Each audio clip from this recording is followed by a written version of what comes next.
ଯିବାର ତ କୌଣସି ପ୍ଲାନ୍ ନଥିଲା କିନ୍ତୁ ହଠାତ୍ କେଜାଣି କେମିତି ପ୍ଲାନ୍ ବନିଗଲା ଜଣା ନାହିଁ। ତ ଏଇଠି ପାଖରେ ଗୋଟେ ଜଗନ୍ନାଥ ମନ୍ଦିର ଅଛି। ତ ମୁଁ ଥରେ ଯାଇଥିଲି ରଥଯାତ୍ରା ଟାଇମ୍ରେ, ହେଲେ ମନ୍ଦିର ଭିତରକୁ କେବେ ଯାଇନଥିଲି।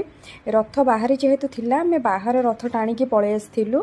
ତ ଆଜି କେମିତି ହଠାତ୍ କିଛି ନାହିଁ, ନର୍ମାଲି ଏମିତି ବସିଥିଲୁ ଆଉ ଇଚ୍ଛା ହେଲା ହଉ ଚାଲ ଟିକେ ମନ୍ଦିର ଯାଇକି ଆସିବା। ତ ଆମେ ଯାଇଥିଲୁ ମନ୍ଦିର। ତ ଦେଖନ୍ତୁ ମନ୍ଦିରଟା ବହୁତ ସୁନ୍ଦର ହେଇଛି, ମାନେ ଏତେ ବଢ଼ିଆ ହେଇଛି ମନ୍ଦିରଟା, ମାନେ ଥରେ ଗଲେ ଆଉ ଆସିବାକୁ ଇଚ୍ଛା ହେବନି। ତ ଏଇଟା ହେଉଛି ଗର୍ଭଗୃହ। ତ ଏଠୁ ପ୍ରସାଦ ନେଇକି ଆସିବ। ଆଉ ଇଏ ହେଉଛି ହନୁମାନଙ୍କ ମନ୍ଦିର ଏଠି ଅଛି। ସବୁ ଯେଉଁ ପାର୍ଶ୍ୱ ଦେବାଦେବୀ, ଇଏ ହେଉଛି ଲକ୍ଷ୍ମୀଙ୍କ ମନ୍ଦିର ଏଇଟା। ଆଉ ମାନେ ଓଡ଼ିଆ ମାନେ ଆମ ଜଗନ୍ନାଥଙ୍କ ମନ୍ଦିର କିନ୍ତୁ ସବୁ ତେଲୁଗୁ ଷ୍ଟାଇଲ୍ରେ, ମାନେ ଟିକେ ତେଲୁଗୁ ଷ୍ଟାଇଲ୍ ଟିକେ ଆସୁଛି ତା ଭିତରେ, ମାନେ ସଜାସଜି ଏସବୁ। ଆଉ ପୁରା ଦେଖନ୍ତୁ ସନ୍ଧ୍ୟା ଟାଇମ୍ ହେଇଗଲା, ଆମେ ଆଳତି ପାଇଁ ୱେଟ୍ କରୁଥିଲୁ। ପୁରା ଭିଡ଼ ମାନେ ବଢ଼ି ଚାଲିଲାଣି ଭିଡ଼। ସମସ୍ତେ ପୁରା ଲାଇନ୍ରେ ଅଛନ୍ତି, ଆମେ ବି ଦର୍ଶନ କରି